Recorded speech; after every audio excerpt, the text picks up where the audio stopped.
Krishna Krishna Krishna Krishna Krishna Krishna Krishna Hare Krishna Krishna Krishna Krishna Welcome everyone to our ongoing sessions on Pariprasnena Sevaya. Om Namo Bhagavate Vasudevaya. Om Namo Bhagavate Vasudevaya. Om Namo Bhagavate Vasudevaya. Om Sri Sarabhyaya Namaha. Om Sri Sarabhyaya Namaha. Om Sri Sarabhyaya Namaha. Om Sri Sarabhyaya Namaha. Mukham karoti vachalam pangum langayate girim.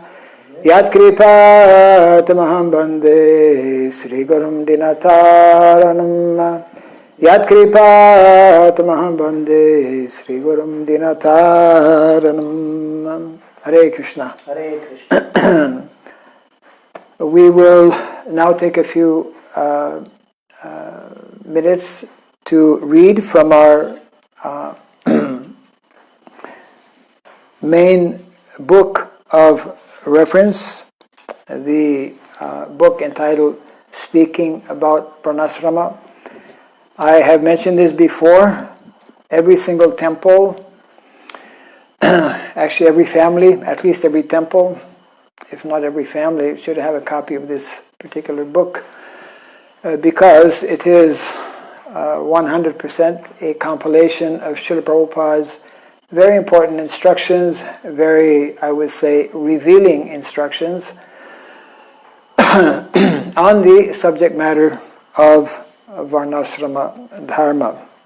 And this evening, the chapter that we are reading from is chapter number 8, which just happens to be entitled Varnashram College.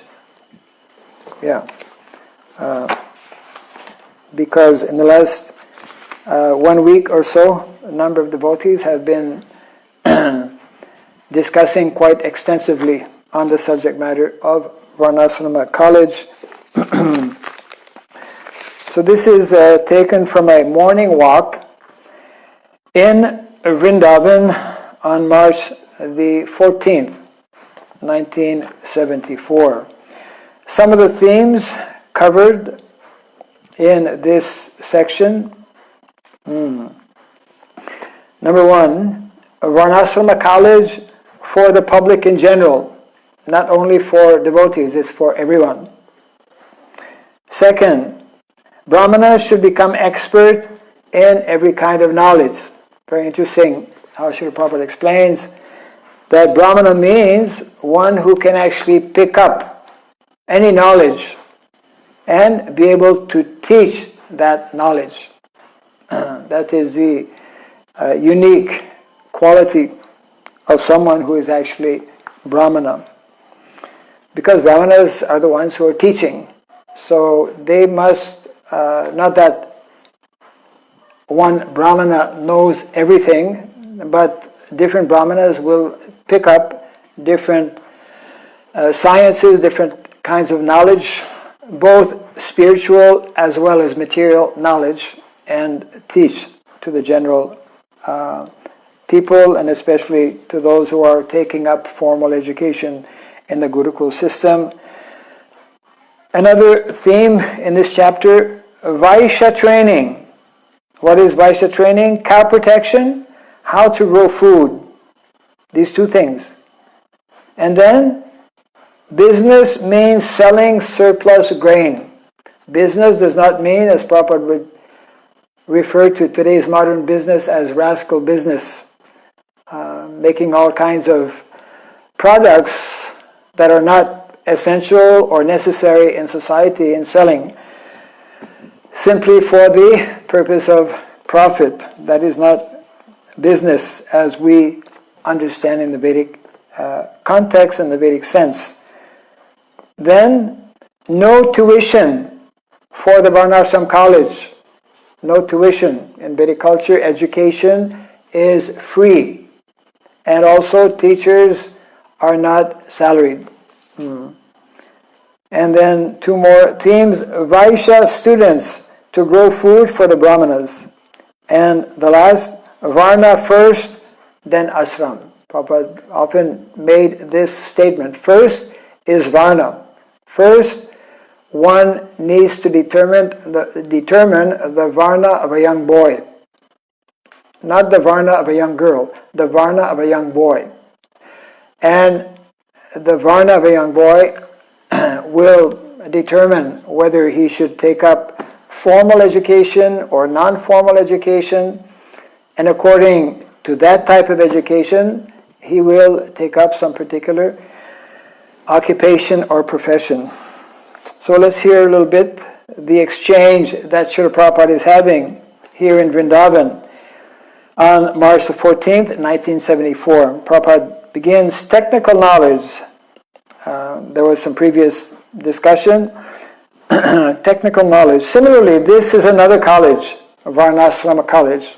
Someone was mentioning about technical knowledge.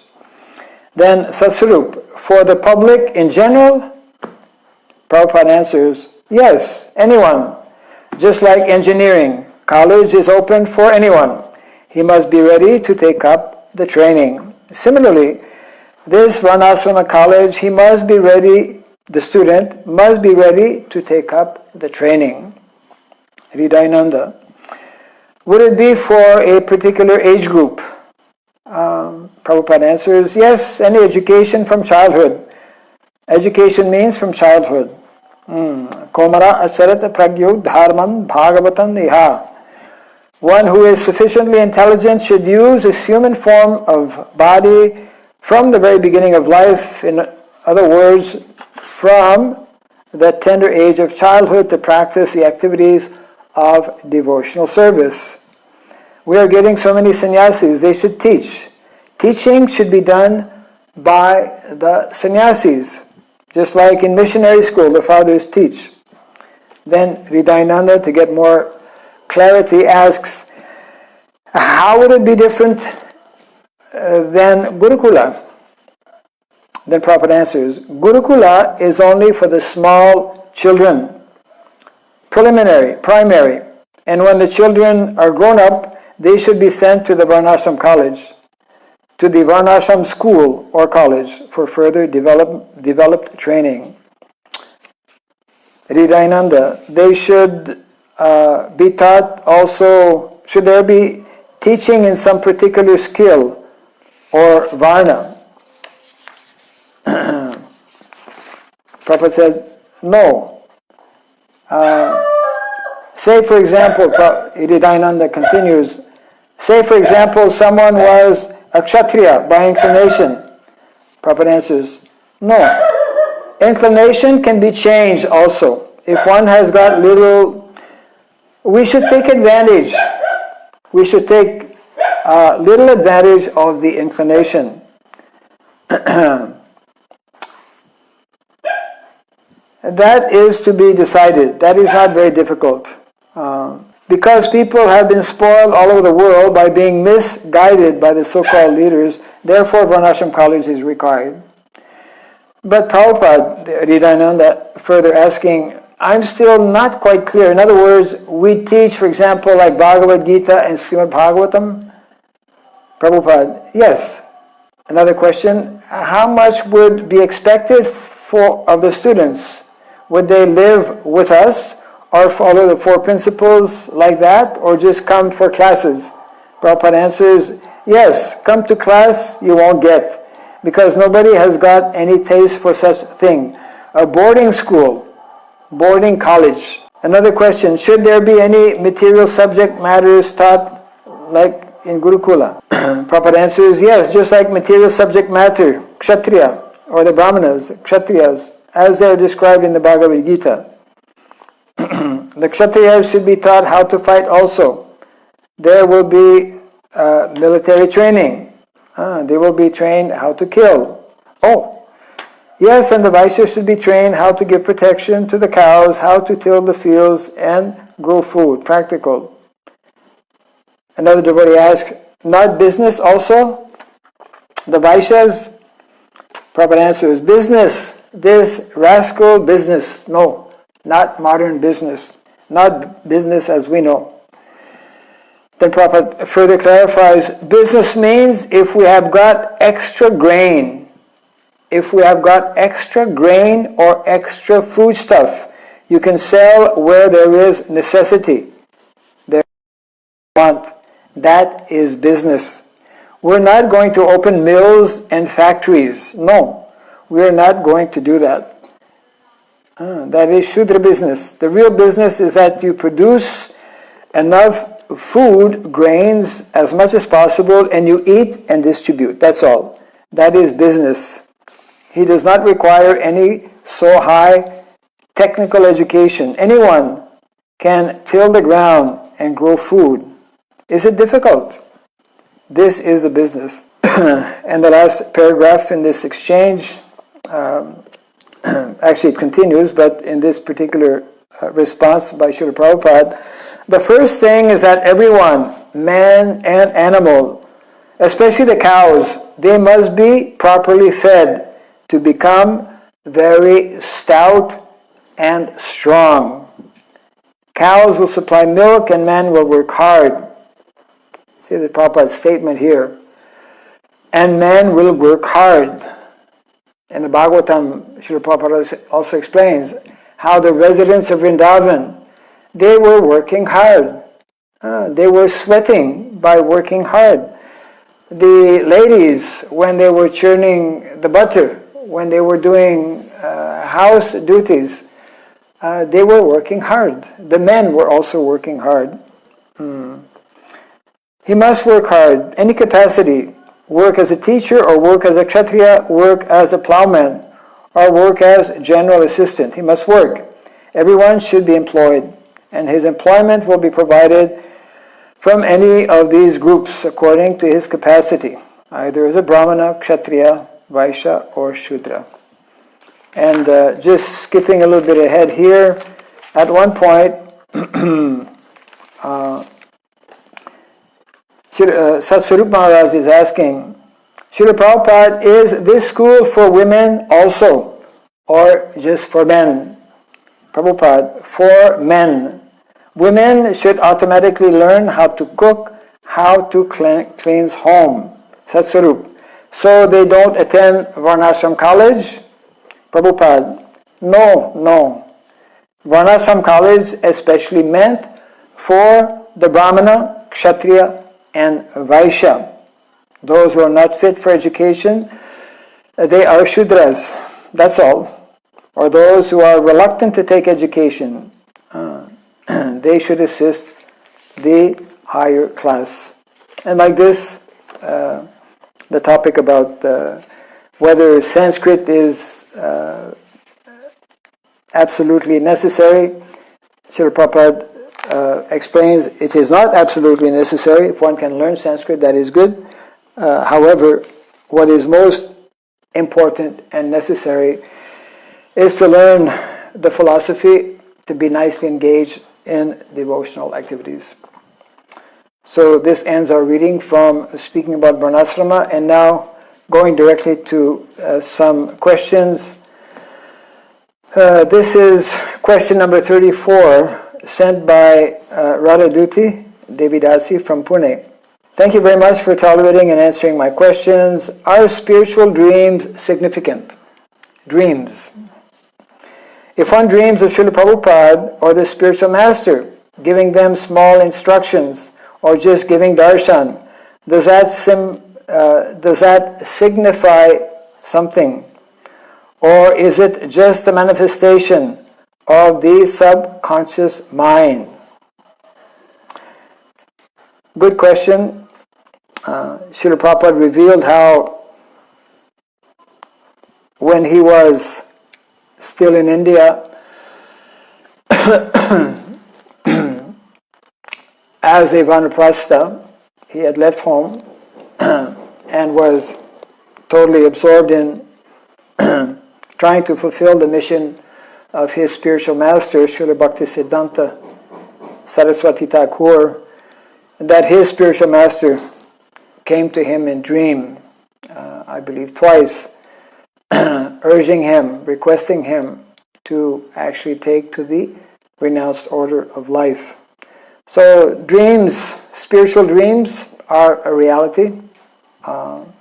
It is a great fortune to have such spiritual dreams, to dream of Srila Prabhupada. Some devotees, I've heard some devotees have had many dreams of Srila Prabhupada. Others have less, or others have none, or dreams of the spiritual master. We can judge, as we judge all things, if it is in line with Guru, Sadhu, and Shastra. If one is nicely practicing Krishna consciousness, then there are very good chances that such kind of mercy will fall upon such a devotee. Of course, in our troubled world today, where the vast majority of people, of course, are not practicing Krishna consciousness, and sometimes we do hear some people claiming that they have some kind of revelation or spiritual experience. So very often it will, because of their lifestyle, it will be not a bona fide kind of experience, and it may be in all likelihood due to subconsciousness, as mentioned here. The whole idea is that the more we practice as devotees, the more we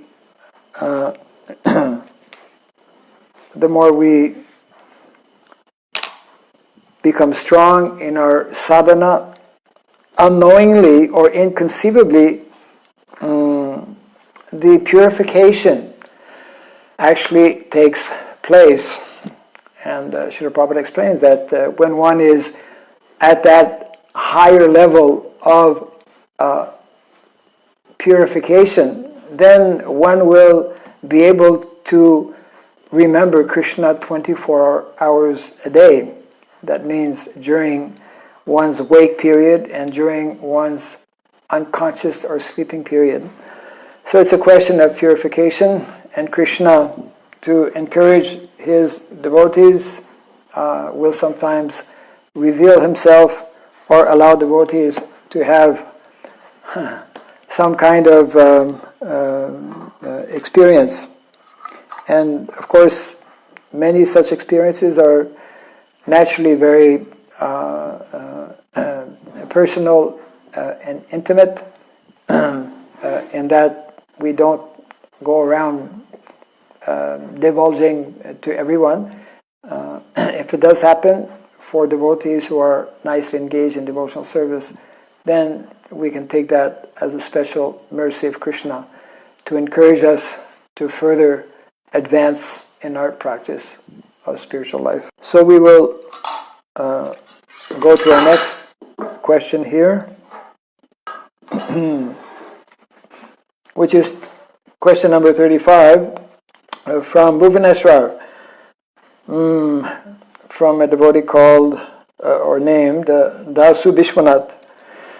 After listening to your lecture and reading some of your books like Village Life, Modernity is Killing Civilization, Save Cows, Save Villages, Save Culture, etc., I am convinced that Varnasrama mission of Srila Prabhupada, which has been neglected for decades, needs urgent attention to work upon by devotees for establishing stable society within devotee community as well as outside the community.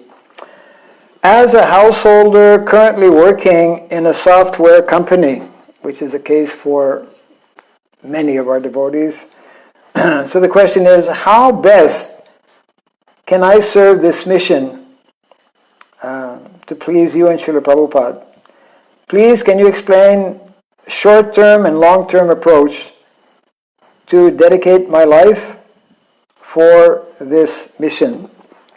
That is very nice that Krishna is kind upon you to realize the urgent need and great importance of this aspect of Srila Prabhupada's mission, establishing Varnashrama, establishing communities based on the principles of Varna and Ashrama. Your situation is very similar to many, the vast majority actually of our devotees who are still in cities, caught up with a software kind of occupation. So, regardless of one's situation, by continuing to read, to hear, and to discuss such subject matters, such topics, one's understanding will become more clear, one's conviction as well, and Krishna will gradually reveal how this can be taken up, what steps you may need to take.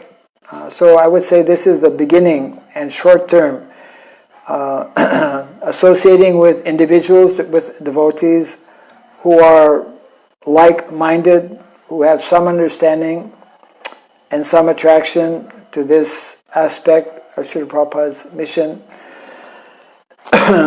and preparing yourself by learning certain skills, learning about village life, and this means possibly visiting some communities, spending some weekend, or possibly longer if you have vacations, and continuing to read and to hear lectures, especially from His Divine Grace, Srila Prabhupada. When discussing in this way with devotees who are expressing similar interests, then you can together as a group, as a small group, begin to formulate some plan how you could gradually make such kind of transition. We spoke about that. It's come up at different times because it's a common question. I'm here now, I would like to be in another kind of situation, more in line with what our Vedic culture is teaching us, more in line with what was expressed by Srila Prabhupada. So devotees can help, for example, establish a Varnashram college, because as we read just a few days ago, and of course even today, the title of this section is Varnashrama College. So Prabhupada was telling, not that we should establish a Varnashram college in our temples, but that our temples should be Varnashram colleges. Our temples should be educational institutions geared at understanding this very fundamental dimension of our Vedic culture. Prabhupada, when he speaks, very often you'll find in his books about Sanatan Dharma, Prabhupada would say, and our religion actually is Sanatan Dharma.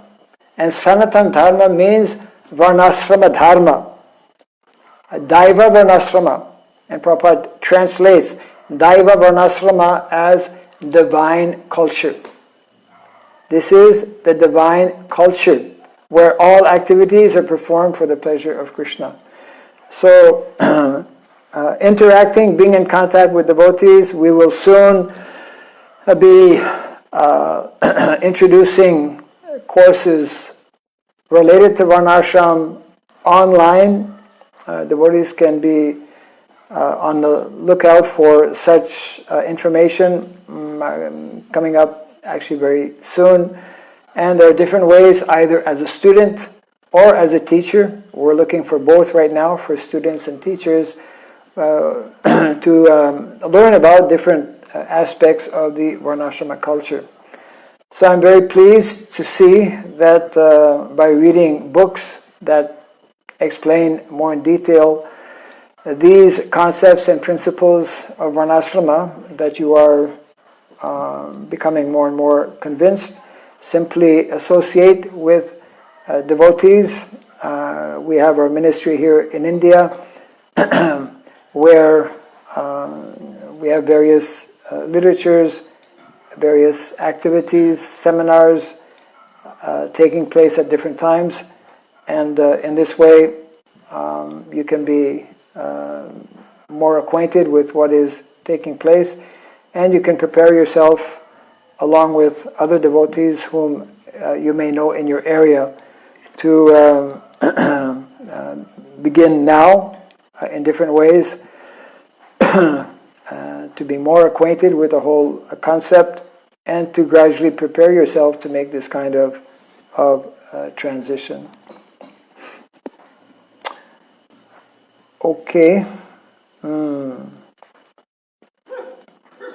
Of course, just to close on this point, our mission of life is to become Krishna conscious. Some of us may not be able to relocate in a village or in a rural community for whatever different reasons. That doesn't mean that our life cannot be successful, because the primary goal and objective is to develop our attraction and our loving propensity for Krishna. So that can be done anywhere. However, the Vedic culture does prescribe an environment that will be more conducive for awakening, so to speak, this mood and this mentality, this serving attitude when we are surrounded by devotees, and when we are in a more peaceful and sattvic atmosphere. Let us go to our next question. This is from Hyderabad, Induleka Devidasi. This is question number 36. Hare Krishna, Guru Maharaj, please accept my humble obeisances. Lord Krishna with cows as cowherd boy, Lord Balaram with plow, related to agriculture. Krishna and Balaram show the interlink between land and cows. What would be Srimati Radharani's role, or what she is teaching to humans? Is it the lost relationship with the Lord? Yes. You are answering your own question. So, Krishna and Balaram, this is their day Leela, their day activity. Daily, Krishna and Balaram, from morning, they go with their hundreds of friends, cowherd boys, along with the cows, to different forests of Vrindavan. That is their day Leela. But Krishna has his evening Leela, and this evening Leela, which goes till the next morning, actually is in relationship with the gopis of Vrindavan, and especially the foremost of all the gopis of Vrindavan, Srimati Radharani. So we know how Srimati Radharani, she is always thinking about Krishna, always remembering Krishna, always planning different ways in which to serve Krishna, and the gopis are there to assist in that whole endeavor as well.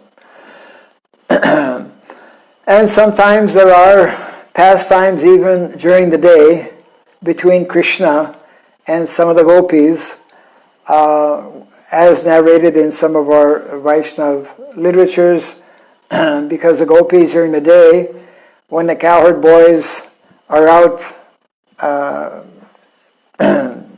with the cows pasturing, some of the gopis, sometimes with Srimati Radharani as well, they're taking their different milk products and they're going to sell them or to exchange them, to distribute them. And there are different leelas or pastimes that are taking place. And that is very much in relationship with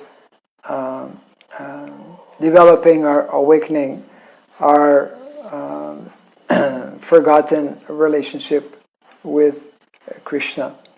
So the whole mood and the whole purpose of Vrindavan, of all of the pastimes, is meant to be centered, is focused on how to remember Krishna, how to gain the good association of Krishna, and in this way, this is the constant meditation of the residents of Vrindavan. So therefore, we as devotees, when we talk about the need and the importance to live in this kind of natural environment of village life, where we are also connected intimately with the same activities that are eternally going on in Vrindavan, connected with the cows, connected with the land. So the purpose is also the same.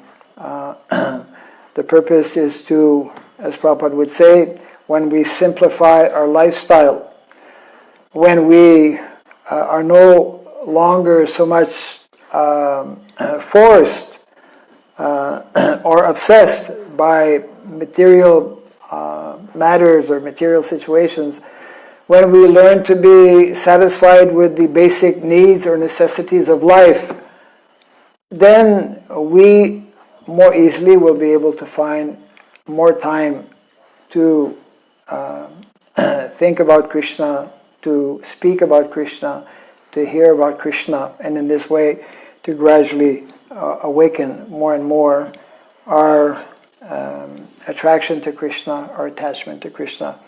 And that is what our Shastra explain, Ante Narayana Smriti. If at the end of one's life, especially, one can remember Krishna, which will be determined by our activities throughout the life, then we will be able to go back to Krishna. So that is the primary role of Srimati Radharani. One additional question here. This is coming from Kinchana Krishna. Prabhu? Okay. It is seen usually in our ISKCON society that only one of the four varnas, Brahmana, is widely visible and more prominent. However, devotees are also engaged in activities of the other varnas, knowingly or unknowingly. So here comes the question. Does this emphasis on one varna, or rather lack of practical implementation of the other three, cause hindrance to, in general, a devotee's devotional life, as they may be unknowingly endeavoring or practicing for a varna which they may not be qualified or suitable for? Okay. Let me try to summarize the question here. Does the emphasis on one varna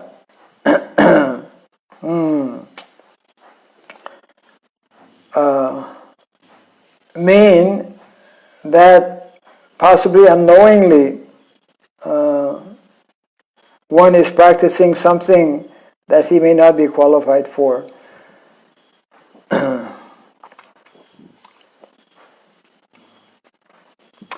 So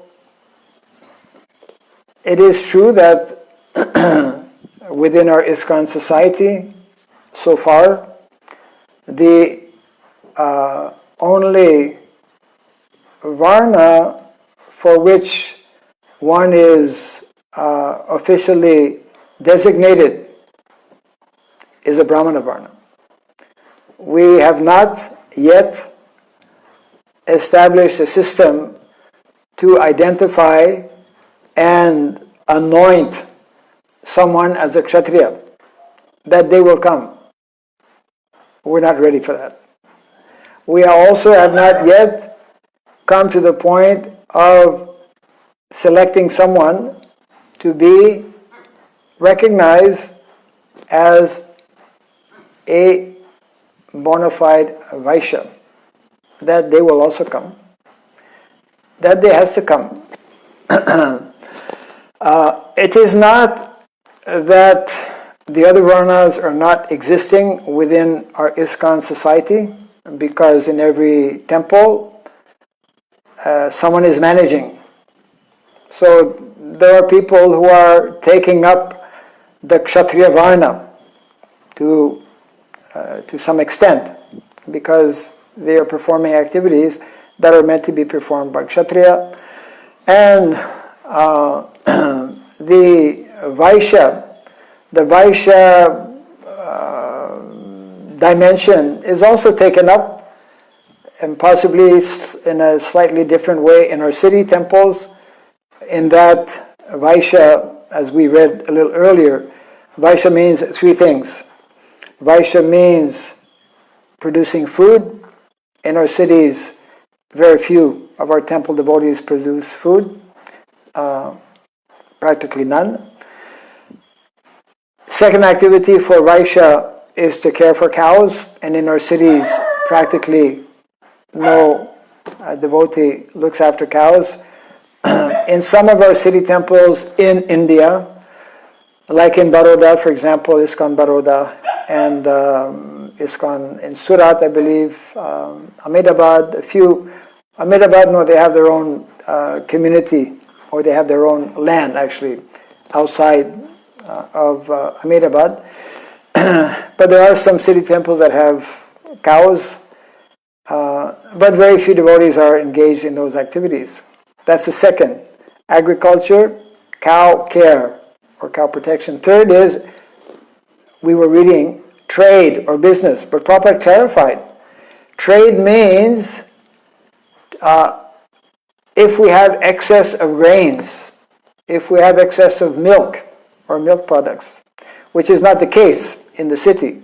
But there are devotees who are collecting, who are responsible to help maintain the temple, which is also important. I mean, Srila Prabhupada himself started the life membership program to engage individuals, those who were favorable to the Krishna consciousness movement, so that they could support financially. So there are devotees who are, especially in India, dedicated for maintaining financially. So we could say this is a Vaishya type of activity. However, it is we see much less what is the traditional understanding of a Kshatriya. Kshatriya means actually someone who has land. Someone who has land, property, and under whom people are engaged in different ways. And Vaishya also means someone who is having land for the purpose of producing food and for the purpose of grazing the cows, caring for the cows, protecting the cows. So we could say that not having this whole dimension that Prabhupada spoke about and that Srila Prabhupada wanted, that whole dimension of natural, simple, rural communities where devotees can evolve and take up different occupations according to their nature, not having that dimension developed, then this definitely does produce some level or amount of imbalance. And